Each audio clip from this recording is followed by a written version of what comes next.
nggak berhubungan sama Jepang tahun 98, sekitaran 5-20 menit lah sebelum reformasi itu baru bisa diolah.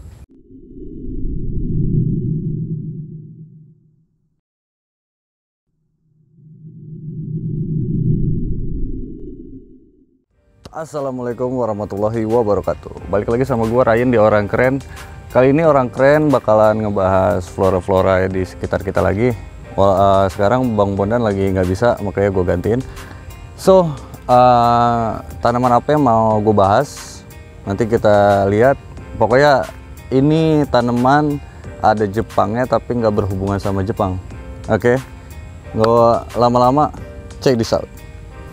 Nah, kali ini yang gue mau bahas ini sering disebut pepaya Jepang. Yang tadi gue bilang sebenarnya ada Jepangnya tapi nggak berhubungan sama Jepang.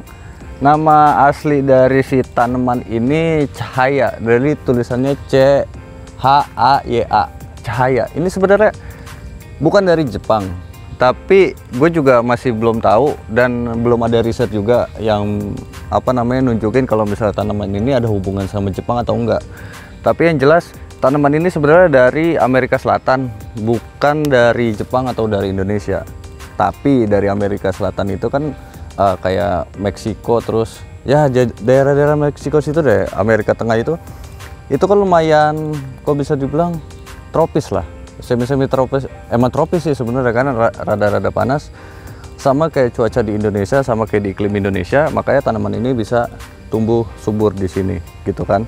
Nah, tanaman ini sebenarnya masuk ke Indonesia itu sekitaran tahun 98, sebelum reformasi atau belum, gue juga nggak tahu. Yang jelas data yang pasti tanaman ini sekitaran tahun 1998 masuk ke Indonesia, cuma udah dikonsumsi sama masyarakat Amerika Selatan itu di sekitaran pra-Columbus lah. Dan sebenarnya tanaman ini kayak manfaat. Sama yang satu lagi tadi gue bilang, ini pepaya Jepang, tapi dia bukan dari jenis pepaya. Dia itu sebenarnya satu family sama singkong, bukan sama pepaya ya. Jadi ya makanya masih banyak yang bingung kenapa di Indonesia disebutnya tanaman pepaya Jepang.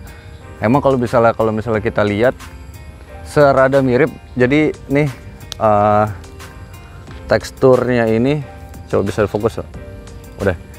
Nah, teksturnya ini sebenarnya serada mirip sama si tanaman pepaya, cuma dari dari familinya aja ini udah beda. Ini sebenarnya masuk ke tanaman singkong lah, satu family sama tanaman singkong. Udah gitu sama kayak singkong, mau itu singkong karet yang kemarin Bang Bondan jelasin, mau itu singkong biasa, tanaman ini juga mengandung asam cyanida yang lumayan tinggi, lumayan ngeri gitu kan, buat kesehatan manusia. Yang ya kalau misalnya orang sampai keracunan cyanida, efeknya lumayan parah. Cuma di sini banyak alternatif ya, karena orang-orang zaman dulu sama orang-orang kita pas udah dikasih dikirimin tanaman ini, itu buat ngilangin si asam cyanidanya itu direbus sekitaran 5-20 menit lah, biar si asam cyanidanya itu larut sama air mendidih. Jadi habis selesai direbus, digodok lah bahasa kitanya yang sering kita sebut tuh digodok, itu baru bisa diolah. Nah, si tanaman ini juga kalau misalnya dibilang manfaat banyak, nanti gue jelasin manfaat-manfaatnya apa. Terus juga di sini si tanaman ini lumayan banyak nutrisinya ya. Gizinya juga banyak, kayak ada airnya juga, kandungan airnya tinggi, terus vitamin C-nya juga tinggi. Ada di sini salah satu tanaman yang kalau misalnya dibilang kandungan proteinnya lumayan tinggi gitu kan, kayak selada. Ya kalau nggak salah selada itu kandungan proteinnya itu di 100 gram sajiannya itu, kalau selada sekitaran 3 mg lah, 3 mg, kurang lebih 3 mg, 3, berapa. Tapi kalau misalnya si tanaman ini, si pepaya Jepang ini, kandungan proteinnya itu bisa sampai 5 mg lebih lah, hampir 6 miligram. Makanya ini banyak yang nyebut juga ini sebagai superfood. Ya tanaman super lah, istilahnya makanan super juga lah, kayak apa namanya, banyak kandungannya yang lumayan tinggi gitu kan buat kesehatan manusia. Walaupun dia mirip sama pepaya, tapi dari bentuk bentuk ruas-ruas kayak gininya aja beda sama pepaya. Pepaya lebih lebar, dia kayak lebih bener kayak daun singkong, cuma dia ada ujung-ujung begini ini. Jadi si pepaya Jepang ini atau si cahaya ini bisa tumbuh sampai sekitaran 6 meter. Cuma rata-rata orang karena buat dipiara juga, buat diambil si daunnya ini buat dikonsumsi, paling ya 2 meter dipangkas lagi, 2 meter dipangkas lagi, biar nggak terlalu ribut banget.